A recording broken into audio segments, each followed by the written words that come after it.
En stóra málið í þessu, stærsta málið það, við getum ekki tekið á móti 5.000 manns á ári. Það ekki hægt. Við getum ekki. Það verið að hækka raforkuna frá því fyrir áramót 15%. Já. Og svo búin til einhver flokkur sem segja það, heyrðu, já, en þið getið fengið raforkuna sama verða fyrir áramót, en þá hún raunverulega úr kolum eða kjarnorku. Já. Það vita það allir, það engin raforku á Íslandi framleidd úr kolum eða kjarnorku. Að vera að halda þér fram við okkur, það hrein og klár vörusvik.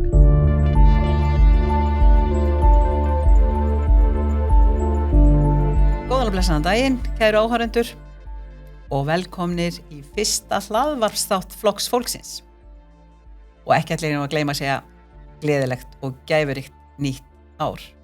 Þetta verður mikill baráttu ár og fyrsti gestur Flokks fólksins og minn í hlaðvarpinu okkar engin annar en þingmaður Norðvestur kjördæmis, þingmaður Flokks fólksins Eyjólfur Ármannsson.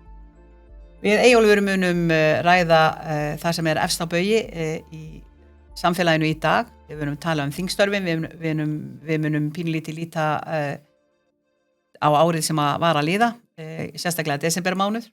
En það eru orkumálin, það eru útlendingamálin, það eru sjávarútvegsmálin og ætlum að nota þennan fyrsta þátt okkar, Flokks fólksins, hlaðvarpsþátt, til þess að einbeita okkur og ræða þau mál sem að nú eru efst á baugi í samfélaginu. Þú ert sem sagt þingmaður Flokks fólksins. Ég var nú svo lánsöm einhvern veginn að geta, eins og ég segja, alveg óbúslega vondir íslensku Shanghai-aði inn í Þú hringir í mig til Osloðar, ég var að bóka sannig. Já, bara viltu gjöra svo vel að koma hérna, má bjóða þér, við erum hérna, þá vorum við í blúsandi kosningabaratu hérna. En hvað það? Þú kemur og sérð og sigrar, sem sagt þingmaður og þú ert búin að sanna það og sína í störfunum með okkur inn á Alþingi, hversu óbúslega kraftmikill hugsjónamaður þú ert, hversu duglegur þú ert, rökfastur þú ert og hversu ég að springa stolt að þér, Eyjólfur, og núna þetta mál sem efst á baugi og búið að taka þingið algjörlega. En áður en við förum í það, þá langar mig að tala pínlítið fyrir áramót, áður en við förum í jólafrí. Baráttan okkar fyrir bástatasta fólki, Eyjólfur, þá sem að lepja hér dauðan og skel og eru haldir hérna bara hent hérna undir fjárhúsgarðin, ef svo má orðið komast. Settir hjá garði í orðsins fyllstu merkingu og geta engan veginn áð endum saman. Með þrotlausri baráttu í aðstæðaðistónum þá tókst okkur að ná í gegn 60.300 króna eingreiðslu til öryrkja núna í desember, sem að hátekjumanninu þætti ekki merkilegt, en ég tala af reynslu þegar ég segi lágtekju einstaklingurinn sem nær ekki endum saman. Hann fyrir mig á þeim tíma áður en ég verð þingmaður á ofurlaunum þá hefði þetta verið ómetanlegur stuðningur og við erum að fá mikið þakklæti fyrir þetta, Eyjólfur, en eldra fólkið sem að okkur þótti eðlilegt að fá nákvæmlega sömu greiðslu, 60.300 króna eingreiðslu í desember, þeim var hafnað ítrekkað. Við komum ítrekkað með breytingatillögu við fjáraukann til að kalla eftir þessum 60.300 krónum þrívegis í desember, gáum við meiri hlutanum stjórninni og stjórnarflokkunum tækifæri til þess að sjá að sér og greiða eldra fólkinu okkar 60.300 krónur í jólabónus og þau sögðu alltaf nei. Alveg grátlegt. Það er að segja, fannstu finnur ekki vombriðin hvernig maður verður óbóðslega sorgmættur. Þetta var mjög sorglega. Ég byrjaði að þakka hrósið, en ég vil minna að þú ræður drottning.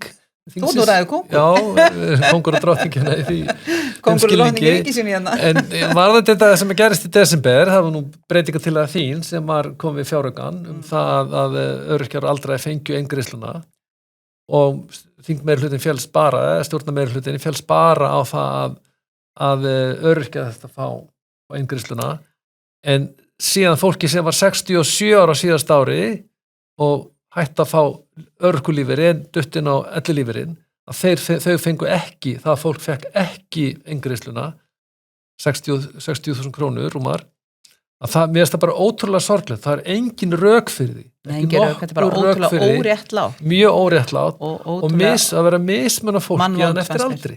Það er það sem og sama tíma, sérðu, finnst þér ekki oft svona verður ekki reiður inn í þér þegar þú sérð óréttlætið eins og í því að fjármálaráðherra kemur með 6 milljarða viðbótar Monthúsið á með Monthúsið á Austurbakka hann vildi fá heimild í fjárauka fyrir 6 milljörðum svo að það var hægt að kaupa þarna einhverja fína hæð í Landsbankahúsinu á Austurbakka, snobbin eins og við kalla það. Það flög í gegn og ekkert vandamál. Það er ekkert vandamál að koma flottari silfurstól undir botnir á sjálfum sér og ég veit ekki hvaða ráðherrar munu skilmast stæði þarna í þessari fínu hæð með útsýni við flóan, ég veit það ekki. En ég verður reið í rauninni. Það er bara sorglegt og líka það að fjárhæðin sem hefði farið í engarst til aldraða, jólabónusinn, þetta var ekkit stór fjárhæð í samingi fjárlaga. Nei. Ekki á nokkurn hátt, eða samingi ríkisfjármála. Ég sit nú í fjárlaganefnd og þá sér maður alveg fjárhæðina sem eiga undir. Ég held að þetta hafi verið 360 milljónir.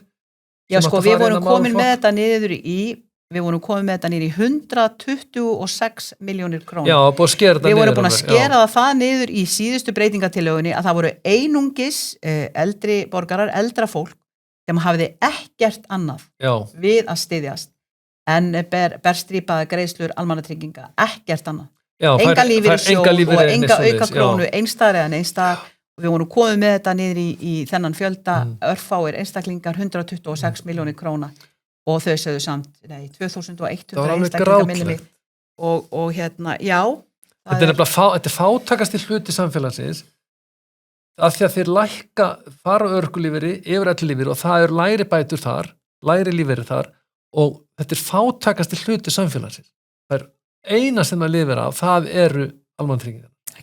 Ekkert annað og að geta ekki séð í sig hjarta sínu að verðbólgan núna hefur flokkur fólksins ítreka kallaði eftir því að taka húsnæðisliðin út úr vísitölunni til þess að draga úr verðbólgu. Við höfum ítrekað spurt það hvað á að gera til varnar heimilunum. Það rjúka hér upp vextir, komnir í hátt í 9%. Verðbólgan er komin í hæstu hæðir og á sama tíma, hvernig fannst þið það? Þú ert nú sprenglarður í hagfræði taktik og fjármála hagfræði taktik og öllu þessu. Að núna skildu krónutölu hækkanirnar keyrðar í gegn upp á 7,5% núna 1. janúar, ekki nóg með það heldur hækka bensínlíterinn upp á 9 krónur, bara beinti ríkissjóð, bara álögur ríkissjóðs á bensín og eldsneyti jarðefna eldsneyti og lyfin er að hækka 10,5%, orkan og nú við skulum taka það eins og eftir en allar þessar hækkanir Eyjólfur munu þær styðja við þau rök og það sem að stjórnarflokkarnir er að reyna að færa á borð fyrir almenning og fólki í landinu að þau séu raunverulega að reyna að draga úr þenslu og raunverulega vilji sjá að verðbólgan hjaðni. Eru þetta eðlilegar aðgerðir sem að ég er að lýsa hér? Krónutölu hækkanir og alls konar álögur og skattlagningar og auka þetta og auka hitt. Er þetta eiginleg aðferð til þess að draga úr verðbólguþenslu? Nei, það er það alls ekki. Þetta er sára einfalt mál. Ef þú ert með krónutöluhækkanir á vöru og þjónustu og eins og ríkið er að gera það á þjónustu sinni, að það eykur verðbólguna. Og ert með 9 króna hækkun á bensíngjaldi, það eykur verðbólguna. Þetta eru hækkanir sem fara beint inn í vísitöluna. Beint inn í verðlagið og auka verðbólguna. Það var raunverulega það sem ríkið var að gera. Þetta er ekki til að draga úr þenslu á nokkurn einasta hátt og þetta er raunverulega þetta er aðgerð sem eykur verðbólgu raunverulega og raunverulega að ríkið skuldi vera að gera það, ég bara skilja það ekki þetta að segja. Nú kom sem sagt Alþingi saman núna eftir jólin, þá komum við saman á náttúrulega nefndarfundarvika sem var öll síðasta vika undir nefndastörf, en svo núna í byrjun þessara viku þá tókum við til óspiltra málana inn í þingsal. Nú fyrsta mál á dagskrá Eyjólfur er frumvarp dómsmálaráðherra breytingar og lögum útlendinga og við viljum að ræða svolítið það vegna þess að við erum að sjá það að Píratar hafa tekið þingi núna svona í gíslingu alla vikuna undir umræðuna útlendingafrumvarpið. Við vitum það að 85.000 erlendir borgarar sóttu okkur heim á síðastliðnu ári og eru með umsóknir ýmist koma sem flóttamenn vegna þess að þeir eru að flýja stríðsógnir eða þeir koma sem hælisleitendur í leit að alþjóðlegri vernd. Ég langar til þess að biðja þig aðeins, þú ert nú búin að sannarlega með rökum og allir þinni visku í nákvæmlega þessu og leggur fram breytingatillögu við frumvarp Jóns Gunnarsssonar, dómsmálaráðherra, breytingatillögur það að styrkja enn frekar í sessi regluverk sem virðist vera í rauninni verulega brogað, verulega bjagað og við erum að horfa hér á sírensli. Bara kraninn og bremsan á það að við séum að stjórna einhverju og höfum einhver stjórn á málaflokknum, það er bara eins langt frá því eins og kostur er. Og Eyjólfur, þú ert nú búin að fara hérna í 2 ræður málaflokkin með þín rök og fyrst er þetta af hverju komstu með þessa breytingatillögu? Já, sko, og hvað er hún? Hvað er hún? Já. Sko, fyrir að fyrsta þá eru hérna þessi lögum breyting og lögum útlendinga, þau snúa reglum alþjóðlega vernd. Alþjóðlega vernd, það eru fólk sem kemur þessi flóttamenn, sækjur alþjóðlega vernd og þessar breytingar eiga auka skilvirkni og auka hraða málsmeðferð. Ég tel að frumvarpið óbreytt, það ná ekki markmiðin sín.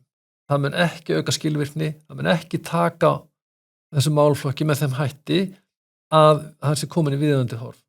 Við erum að sjá fram að algjöra sprengjungi umsóknum núna og 5.000 umsóknir sem kom á síðast ári og það er mikið til út af því að við erum með þannig reglur við erum með sérreglur sem að kallar að það að fólk sæki frekar alþjóðlega vernd hér en annar staðar. Eru einhver önnur lönd með svona sérreglur? Nei, við erum ekki með sérreglu, við erum ekki til dæmis... Nei, menn einhver önnur lönd sem eru með sérreglu eins og við? Ekki þau ríki sem að við, allsherjar- og menntamálanefnd sem að verið að fjalla þetta frumvarp. Ég er fyrsti varaformaður þar. Við fórum til dæmis til Noregs og Danmörkur í haust og það var alveg skýrt bæði í Noregi og Danmörku að það sem þessi ríki að gera er að uppfylla alþjóðlega skuldbindingar sínar og búið. Við höfum verið með sérreglur, til dæmis ein sérregla er svo að ef þú komið með alþjóðlega vernd í öðru ríki þá getur þú komið til Íslands og sótt aftur alþjóðlega vernd. Það er með 2 alþjóðlega vendir. Og það verður skilgreining á flóttamanni, það er það að einstaklingur sem býr við ástæðuríkan ótta að vera ofsóknum vegna stjórnmálaskoðana, kynþáttar, þjóðfélagsstöðu sín og annað slíkt, að hann er skilgreindur sem flóttamaður. Það er ekki flóttamaður ef þú komið með alþjóðlega vernd, þá nýtur verndarinnar, þá áttu ekki að búa við ástæðuríkan ótta. Við hins vegar höfum verið með sérreglu það til dæmis núna að þú getur sótt aftur alþjóðlega vernd og líka það 12 mánaða regla eða umsóknin býður í 12 mánuði að það áttu rétt og efnismeðferð þó að það sé ekki rök fyrir henni. Og líka, það er annað líka sem er stóra málið í þessu það að við höfum verið með kærunefnd útlendingamála hefur úrskurðað það og ég geta það að fólk frá Venesúela það eigi rétt á svokallaðri viðbótarvernd. Og sá úrskurðir, eða þetta eru nokkur úrskurðir, aðalúrskurðurinn er klárlega farið fjallað efnahagsástandi. Óhreint vatn, háglæpatíðni, dapurt efnahagsástand og framvegis. Það lítur ekki að einstaklingunum sjálfum. Þannig að við viljum taka á því breytinga til okkar, en helsta breytinga til okkar er svo að það er ekki að líta til efnahagsástands í landi þegar það er verið að veita viðbótarvernd. Hvers vegna Venesúela?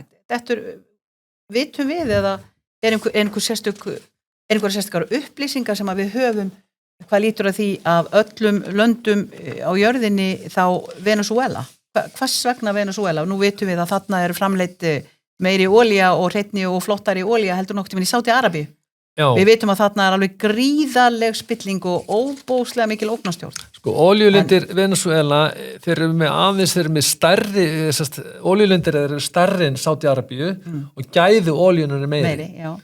En samt er ástandið eins og það eru 7 milljónir manna sem hafa farið frá Venesúela, flúið Venesúela, en það er ekki fólk sem er kannski, ég hef ekki skilgið nákvæmlega hvað en það er sumir kannski búa við ástæðuríkan ótta að vera ofsóttir. En við erum að taka á móti, ég held að umsóknar á síðasta ári, það voru fyrstu 11 mánuði ársins 966 og við erum sennilega komin að hátt í 1500 umsóknir frá Venesúela. Já, í dag. Já. Og úrskurðir kærunefndar eru grundvallaratriðinu þeir að það er bara að segja það sé alvarlegt efnahagsástand í landinu, háglæpatíðni, skortur á lögregluvernd, skortur á hreinu drykkjavatni, algjörð hrun réttarkerfisins. og svo framvegis, en þessi ástæður, efnahagsástand, þá líka við mörg önnur ríki. Ástandi sennilega verri í Afganistan, Gasasvæðinu, Eþjópíu, Sómalíu. Við getum talið hérna bara hellengi löndin sem að glíma við.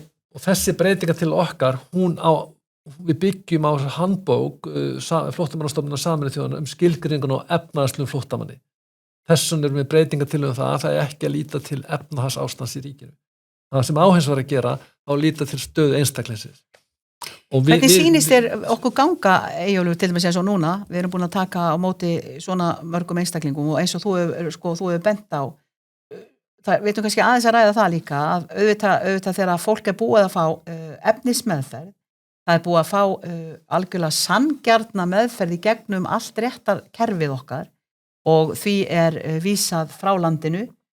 Það hefur 30 daga til þess að fara sjálfviljugt frá landinu og síðan koma þá þessa þvinguðu brottvísanir sem að hafa sett allt á hliðina hér í fjölmiðlum og öðru slíku og gengi það langt, Eyjólfur, sem er nú mjög sláandi þegar þú ert að benda á að einstaklingar eru hreinlega hneftir í gæsluvarðhald upp á Hólmsheiði. Þessir einstaklingar sem að sækja hér vernd og hafa ekki fengið, eiga að fara, sjálfviljur gera ekki, þá eru þeir settir bara á Hólmsheiði, takk fyrir. Þetta er svo sorglegt, í einangrun. Þetta er alveg ótrúlega sorglegt, sko, við raunverulega, ég hef aldrei séð málaflokk sem ég haf stjórnlaus. Nú hef ég unnið í stjórnsýslunni, ég hef unnið í fjármálaráðuneytinu, unnið í undirstofnunum, verið efnahagsbótadeild. Ég hef aldrei séð málaflokk sem er svona bara algjörlega stjórnlaus. Þetta er bara algjört kaos. Við getum tekið dæmi bara þessi þvingaða brottur sem áttu sér staðum daginn. Fólki var flutt til Grikklands. Það kom tilbaka strax stór hlutaði. Sækir aftur komið aftur á framfæri ríkisins og er með umsókn í gangi aftur. Sem voru bara undan lögreglunum tilbaka. Og líka þetta með Hólmsheiði og þetta sjálfsögðu þurfum við að hafa réttláta málsmeðferð. Þetta gengur þannig fyrir, þú sækir alþjóðlega vernd. Þetta er umsókn sem að ríki tekur til málsmeðferðar. Annarkvort er hún samþykkt og þú færð alþjóðlega vernd eða henni hafnað, þú færð ekki alþjóðlega vernd. Ef þú færð ekki alþjóðlega vernd, þá ber þér að fara landi með fúsum og frjálsum vilja. Ef þú gerir það ekki, þá ertu komin í svokallaða þvingaða brottför. Og alla þvingaða nánast, það fara mjög mikið í fjölmiðla hér. Og ég spurði sérstaklega þessi í Noregi, er þvingu brottför og það var hagsmunasamtök hælisleitenda, eru það á móti þvingaðri brottför? Nei. Lengi sem að málsmeðferðin er rétt, þá er hún hluta málsmeðferðinni. Já. Og við þurfum að, það er bara hluta því ef er hafnað svo, þá ber fólkin að fara, annarkvæmt á fúsum frjálsum vilja eða hafnað. Við hins vegar höfum verið, og það er í lögunum, verið að setja fólk í gæsluvarðhaldsfangelsi, einangrunarfangelsi í Hólmsheiði, með dómsúrskurði, þegar það er þvingaðri brottför. Það er enginn að tala þetta. Þetta er alveg ótrúlega sorglegt. En stóra málið er þessu, stærsta málið er það, við getum ekki tekið á móti 5.000 manns á ári. Það er ekki hægt. Við getum það ekki. Það er ekki mörg ára Eyjólfur síðan að við vorum að taka á móti 150 flóttamönnum sem að voru í flóttamannabúðum og íslenski ráðamenn fóru erlendis og hreinlega sóttu þetta fólk, völdu þetta fólk. Það var verið að byggja upp innviði til þess að taka á móti þessum hópi og reyna að gera það með þá einhverjum brag. En þegar við erum að fann að sjá, sko, þetta er orðið 5.000, tæplega 5.000 einstaklingar og innviðirnir okkar, eins og þú segir, þetta er algjörlega stjórnlaust. Ég er að velta fyrir mér, hvernig getur þetta orðið svona? Þetta er algjörlega stjórnlaust.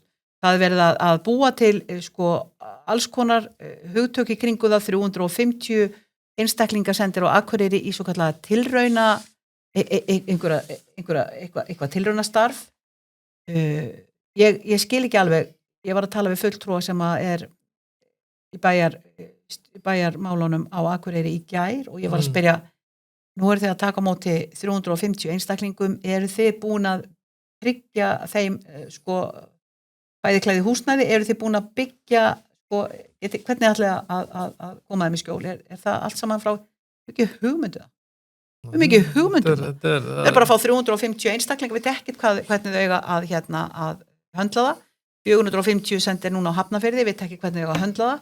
Við erum að setja þessa einstaklinga í myglað húsnæði, við erum að setja þetta í húsnæði sem enginn vill vera í það er komið þangað að ég hef heyrt ráðherra að tala um að við verðum hreinlega að enda með því sennilega að fara flytja hér inn gáma og koma fólkinu bara í flóttamannabúðir vegna þess að við getum ekki alið önn fyrir fólkinu, við getum ekki komið þak yfir höfuðið á því og nú það nýjasta Eyjólfur sem var nú alveg bara skelfingin ein að lesa að það er búið að setja 8 einstaklinga hérna niður á Sundagarðar Vatnagarðar í áfangaheimili það eru virkir fíklar sem að búa þarna sem er fárveikir fíklar sem búa á þessum stað, það verið að setja hælisleitendur á sama stað, ekki nú með þetta er bara orðin iðnaður, óprúttin iðnaður sem að nýðist á þessu fólki sem er að sækja okkur, sem er að biðja þessa vernd vegna þess að leigja 2 manna herbergi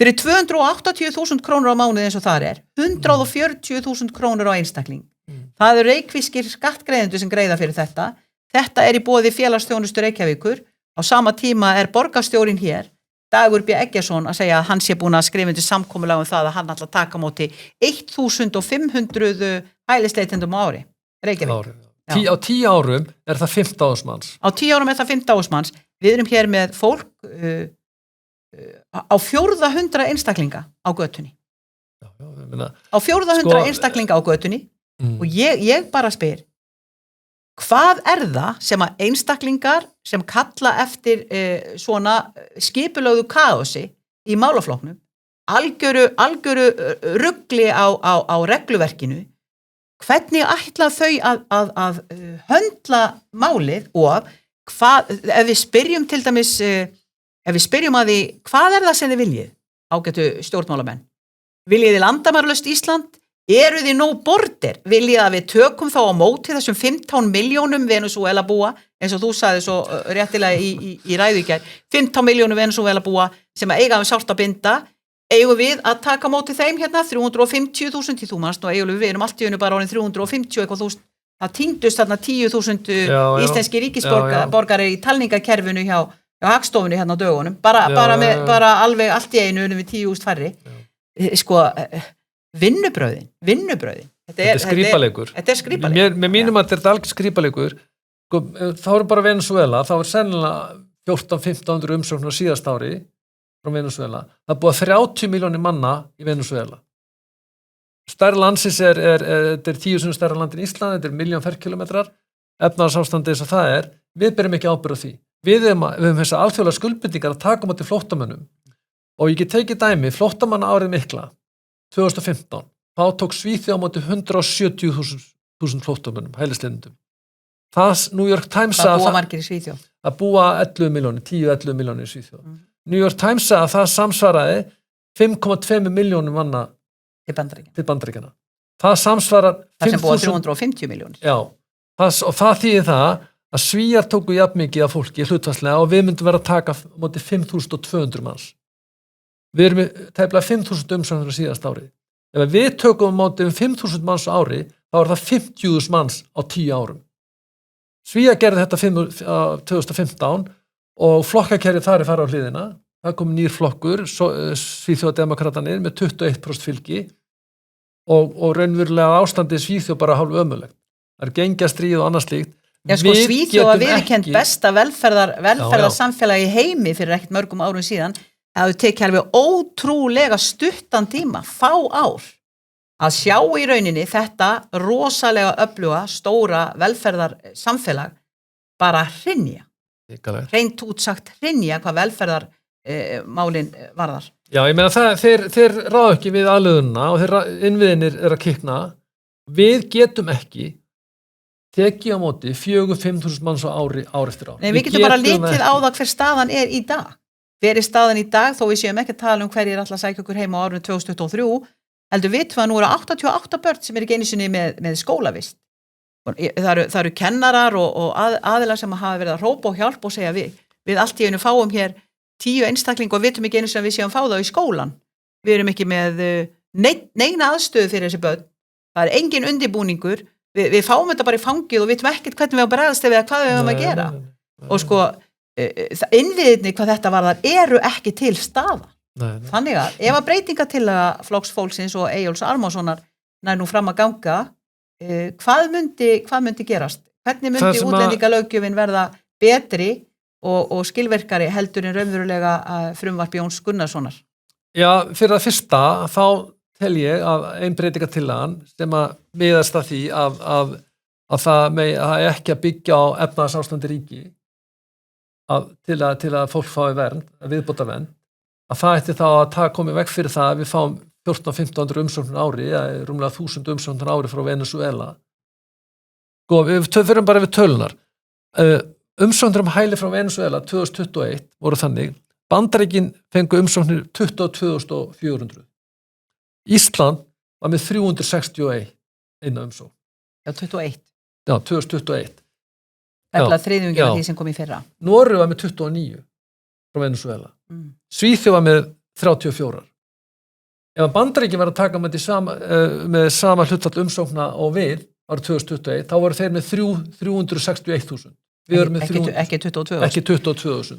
Nei, við vitum það, við erum að taka hlutfarslega á móti langflestum. Langflestum. Núna eins og staðan í dag. Já, það þýðir það, við eigum þá raunverulega líka að fara að taka á móti fólki frá löndu sem staðan ennþá verri. Já, við erum með breytingartillögu til að taka á þessu sem úrskurðum kærunefndar útlendingamála. Ég tel að kærunefnd útlendingamála hafi verið að taka sér vald sem það hafi ekki. Já, í sammála því. Við erum búið með þingræðisríki, það er alþingi Íslendinga sem stjórnar þessu landi, ekki útlendingastofnun, ekki kærunefnd útlendingamála. Og annað, það sem ég kalla eftir, ég hef farið í ansvör við þingmenn annar flokkum með þetta. Hvað viljið þið í þessu málaflokki? Ég hef ekki fengið nægilega skýrsvör. Er þið fyrir opin landamæri eða ekki? Ég hef aldrei fengið skýrsvör. Ég tel að flokku fólksins standi með mjög skýra stefnu það. Við viljum ekki að það komi, að við tökum móti umsóknir hérna på 4-5.000 á hverju einasta ári. Ég vil ekki að við séum að taka móti 40-50.000 á næstu 10 árum. Það er grundvallar breyting á íslensku samfélagi ef við ætlum að fara að samþykja 4.000 flóttamenn á ári, næstu 10 árin. Meiri sér Svíþjóð sem tók á móti 170.000 2015, þeir eru búin að herða löggjöf sín algjörlega. Danir sem voru með mjög frjálslynda löggjöf, innflyndur og hælislendur, þeir eru búin að herða, þeir eru með hörðustu löggjöf í Evrópu í dag. Og þetta snýst bara alþjóðlega vernd. Þetta snýst ekki og það verður að tala um þessi vinnuafl, þetta fólk, það er bara rangt.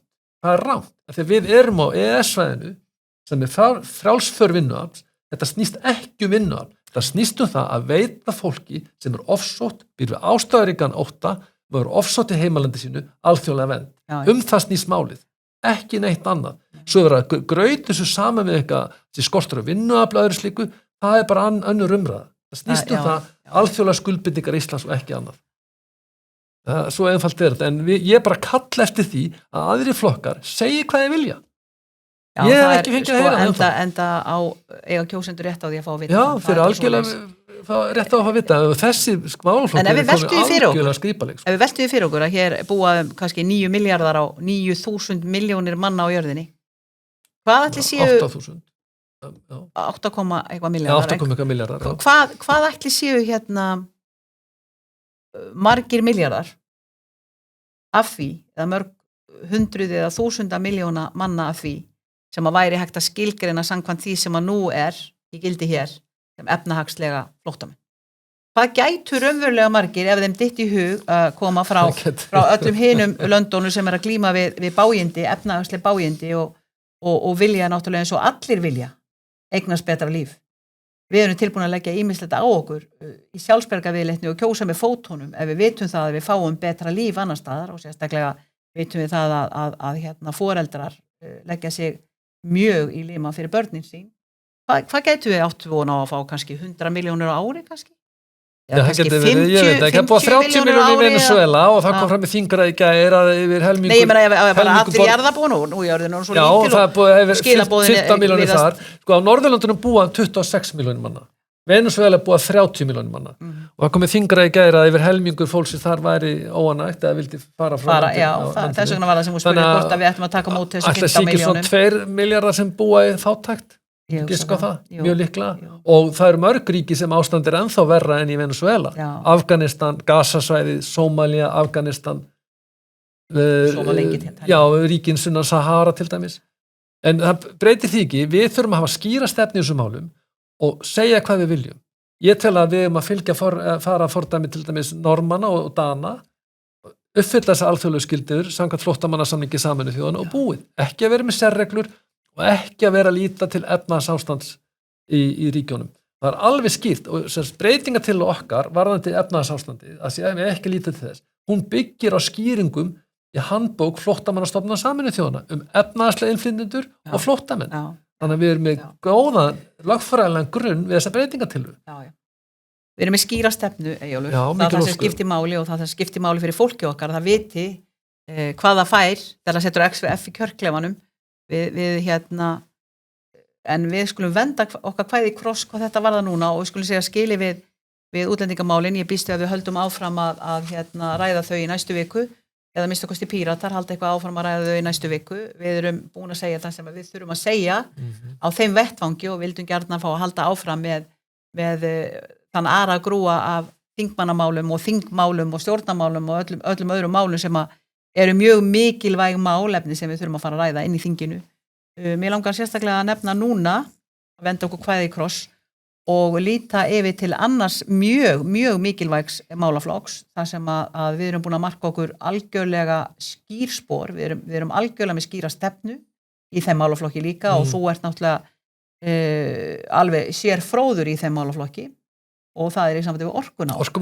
Orkumálin okkar, nú ert þú nú meira að segja formaður, hér var stofnar á sínu tíma, alveg óbúslega öflugur og flottur hópur, grasróta samtökin orkan okkar.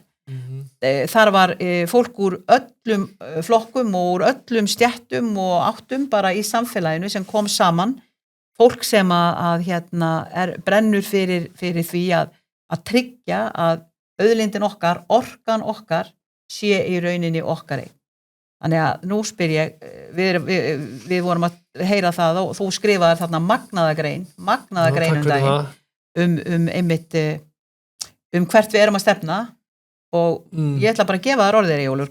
Hvað er að vera í sambandi við orkun okkar? Erum við að missa orkun okkar á að fara að búa til eina risastóra rafhlöðu úr Íslandi og tengja hana við Evrópu, ætla að sjúga úr okkur lífsmáttin? Eru þeir að fara að senda á okkur 3-4 sinnum hærri orkureikninga innan fárra ára? Ætla þeir að setja okkur í sama vanda og við erum að sjá að að gerast á orkumarkaðnum hér út í Evrópu? Hvað að frétta þarna, Eyjólfur? Það sem að frétta það að eftir 3. orkupakkin var samþykktur og svo kemur 4. orkupakkin að við erum smátt. Hann er ekki kominn náttúrulega. Hann er ekki kominn en hann mun koma fyrir þingi fljótlega þessu kjörtímabili vantilega. Við erum svona smátt að missa fullveldi okkar í orkumálum og það nýjast sem búið að gerast það og það sýnir þennan málaflokkin hnotskurð að núna er Landsvirkjun og segja við smásalana að orkan sem þið fáið er framleidd úr kolum og kjarnorku og ef við ætlum að fá íslensk orku, græn orku þá þurfum að borga 15% meira og þetta þýðir það að heimilin landinu að þau fá raforkuna á pappírónum með framleidd úr kolum og kjarnorku og við ætlum að fá íslensk orkuna, græn orkuna sem við fengum fyrir áramót á pappírunum, þá þurfum að borga 15% meira. Þetta er alveg bara 15% hækkun á raforkureikningunum. Er þetta ekki fals? Þetta er algjör vörusvik og uppruni vöru skiptir mjög miklu máli. Uppruni orkuna sem íslensk heimili nota kemur frá vatnsorku 69% og 31% frá jarðvarma. Og það var að halda þið fram að íslensk orka sem fyrir íslensk heimili sé komið frá kjarnorku eða kolum, þá vil ég fá að vita hvaða kjarnorku verða sem að selja mér og sem að framlega orkuna sem ég nota. Það er einhver staðar falin, einhver staðar niðurgrafi. Hvar er þessu orka? Upp á Hólmsheiði? Já, það vita að allir, það er ekki verið að selja neina raforku í Ísland úr kjarnorku. Það er svik að vera að segja við íslensk heimili að við séum að kaupa að raforkan sé úr kolum og kjarnorku. Grundvallaratriði í þessu, lög get ekki breytt raunveruleikunum. Lög get ekki breytt staðreyndum. Staðreyndin er þessi að raforku í Íslandi er úr vatnsorku og jarðvarma. Og Landsvirkjun skulu voga sér að halda þið fram að við séum með raforku sem er framleidd úr kjarnorku, það er hrein og klár vörusjúk gagnvart okkur. Það er bara svo einfalt er það. Og ég bara trúi því ekki að íslensk heimili og Íslendingar láti bjóða sér þetta. Þetta er bara svo að lifa ykkur blekkingar heimur. Já. Sem sagt, ef að við viljum ekki líta út fyrir að vera heimili sem að að sótsvarta mengun með kolsvarta ásýnd, mengandi spúandi ásýnd, þá þurfum við hreinlega að greiða 15% meira fyrir orkuna. Það ekki flóknara það. Þeir einfallega að segja þarna, annarkvæmt borgaru 15% meira fyrir orkuna, eða þá að þú ert með kolsvarta ásýnd út af við þú þarna umhverfis sóðinn þinn. Já, það er þetta sem þeir eru að segja. Það er verið að hækka raforkuna frá því fyrir áramót 15%. Já. Og svo er búin til einhver flokkur sem segja það, heyrðu, já, en þið geti fengið raforkuna sama verða fyrir áramót, en þá er hún raunverulega úr kolum eða kjarnorku. Já. Það vita það allir, það er engin raforku í Íslandi framleidd úr kolum eða kjarnorku. Það verður að halda þið fram með okkur, það er hrein og klár vörusvik. Hrein og klár vörusvik. Það er ekkert annað, svo einfalt er það. Þetta er nú lítið í umræðinu og þetta verður ekkert komið í... Grátlegt. Já, þetta er það. Þetta er bara sorglegt og ég sjálfur íhuga það, ég ætla að fá að sjá reikningin fyrir janúar, að reyna, bara hugsa að skrifa kæru til ESA. Ég bara skor á því hér og nú, í fyrsta hlaðvarpsþætti Flokki fólksins, að skrifa nákvæmlega þessa kæru til ESA. Já, ég þakkaði fyrir það. Ég ætla bara að skoða máli, ég ætla að skoða rafmagnsreikninginn og ef það stendur þar og ég ætla að fá upplýsingar hjá smásalunum sem er að selja með raforkuna til minns heimilis, að ég læt ekki bjóða með það að hún sé úr, að þessi haldaði fram við með hún sé úr kjarnorku. Ég skal viðkenna eitt núna. Ég vil að vita hvað kjarnorku verið er á Íslandi. Nákvæmlega, ég er algjörlega sammála og ég vil líka vita hvað kolanáman er. Og staðreyndin þessi, ég skal algjörlega viðkenna það að ég hef ekki hugmynd lengur hvernig þessum raforkureikningi mínum er fyrirkomið. Ég veit ekkert orði hvað þetta á að þýða. Það er eftir að við fórum að innleiða þessa orkupakka, þá er staðreyndin þessi að við máttum ekki vera með Landsvirkjun og hún mátti ekki dreifa orkunni og selja okkur orkuna. Nei, það þurfti að koma dreifingaraðili og söluaðili og alls konar milliliðir sem hver og einn sígur til sín, alltaf að fara onni í vasan okkar eins og við séum ekki nógu skattpínt fyrir Eyjólfur.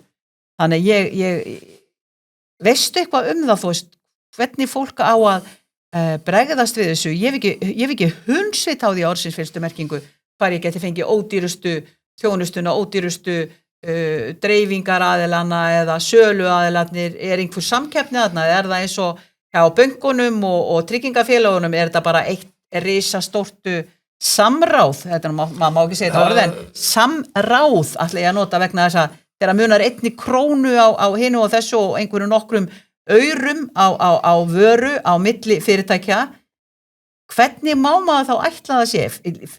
Líkta það að samkeppni til dæmis? Nei, það íslensku markaður er fákeppnismarkaður, hvað sem bankamarkaður, tryggingamarkaður, raforkumarkaður og annað slíkt. Það sem er búið að gerast núna er það er búið að reyna að búa til raforkumarkað að mið-evrópsku fyrirmynd. Við erum ekki á meginlandi Evrópu. Við erum ekki 500 milljóna samfélag. Við erum hérna eyja í norður Atlantshafi, 360.000 manns, að við getum, þetta er eðlísun alltaf fákeppnismarkaður og við erum ekki tengd meginlandi Evrópu. Svo einfalt er það.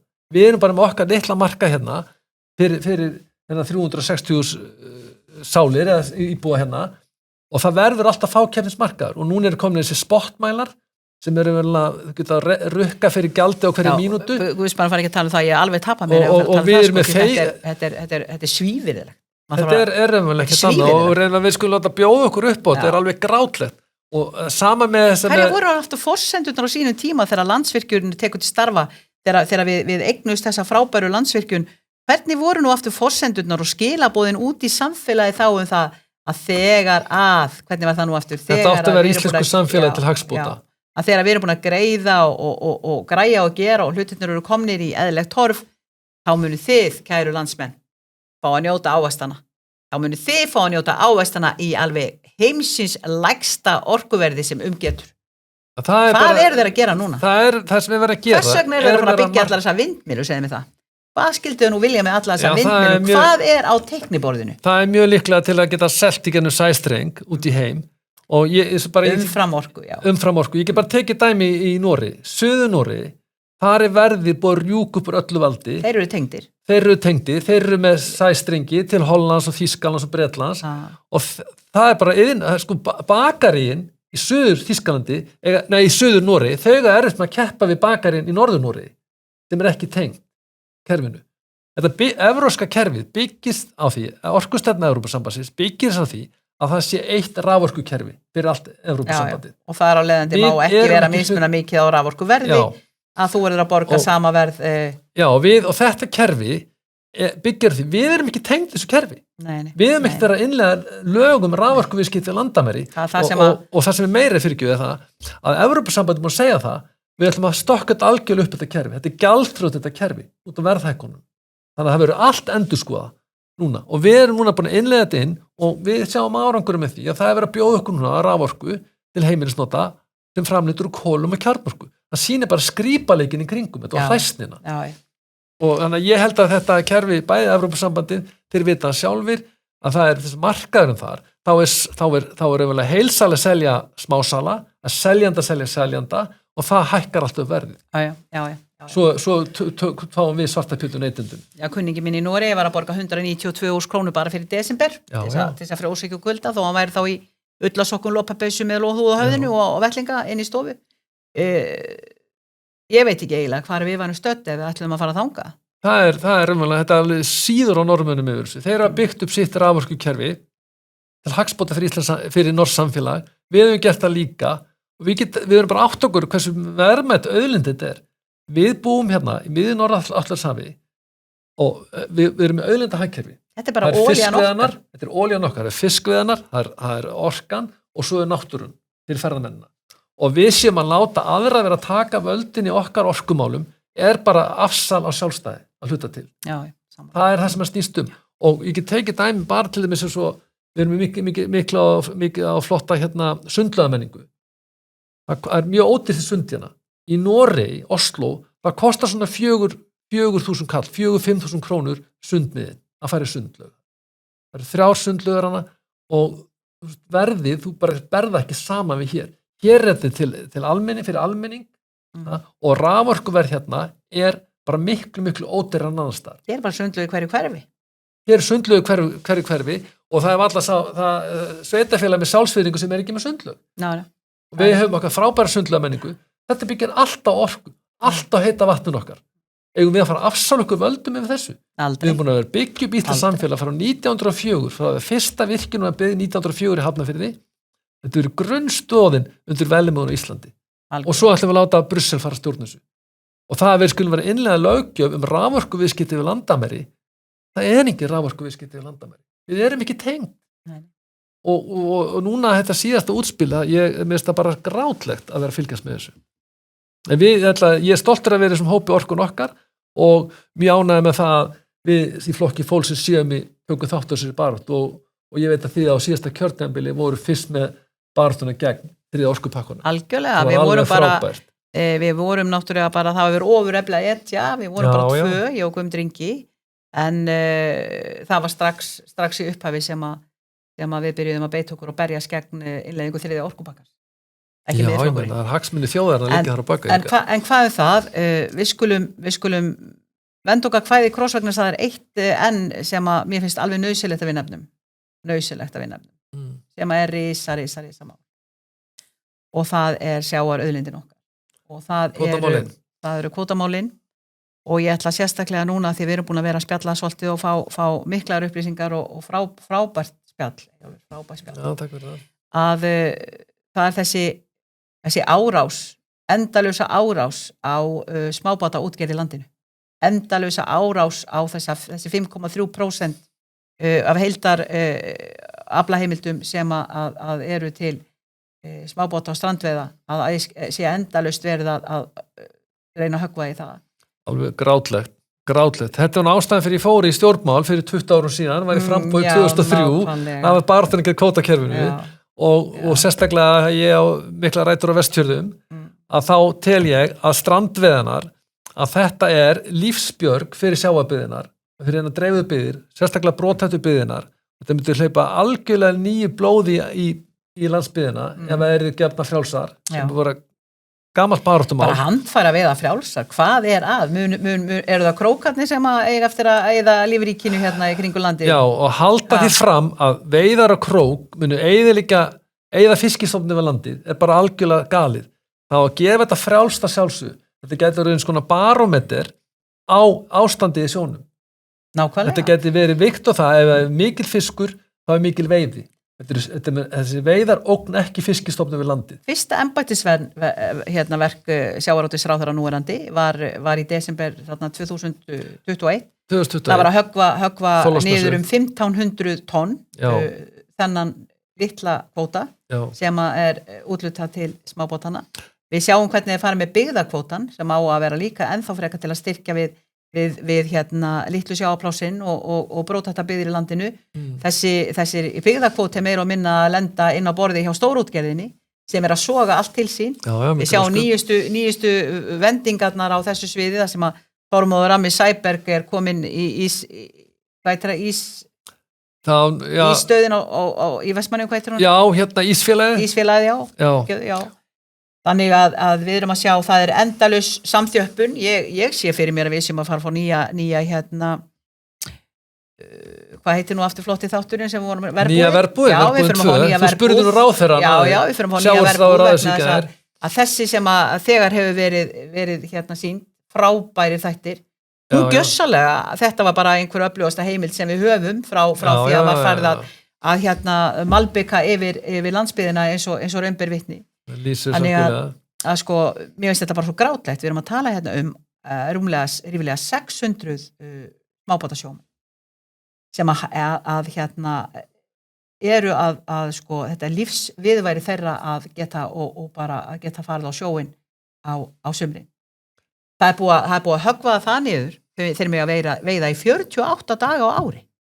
48 daga á ári. Ekki einu sinni það var stoppað 21. júlí. Já, þá var bara allt búið. Já, þá var bara búið. Og það að sjávarútvegsráðherra skildi hafa skorið niður kvótan í 5,3% pottinn fyrir jól í hittifyrra eftir kosningabaráttum haustið þar sem að flokkur ráðherrans Vinstri græni voru búin að fara allt við kjördæmi og segja það að þeir væru flokkur að styrkja strandveiðarnar. Þeir væri flokkur strandveiðarna.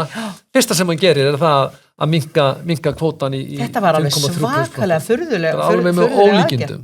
Hreinar Klaus Svik og ég vil bara óska til hamingju með greiniðina í vikunni Svik VFG í kjósendur. Það er búin að setja strandveiðarnar á höggstokkin. Ekkert annað, það er búin að setja á höggstokkin og líka þess að nýjastu tillögu núna það sem raunverið að hleypa togveiðunum inn á svæði strandveiðana eins og þú orðað að það væri komið upp í hjónarúm, ég mistala mér aðeins en það er nú sama það sem á að gera það á að gefa þess að veiða frjálsar að því að þetta fyrsta leið þetta sjálfsbergar réttur sjávarbyggðanna og þetta ógnar ekki fiskistofnum við landi að veiða með krók. Gera það ekki. Hvað heldur þú nú til dæmis að muni hafa alvarlegri áhrif á lífríkið kringum landið að séu smábátasjómenn að veiða á handfæri og króka eða togarar með allt sitt dragnótadót skrapandi botnin upp í harðaland bara hreinlega upp í kálgar.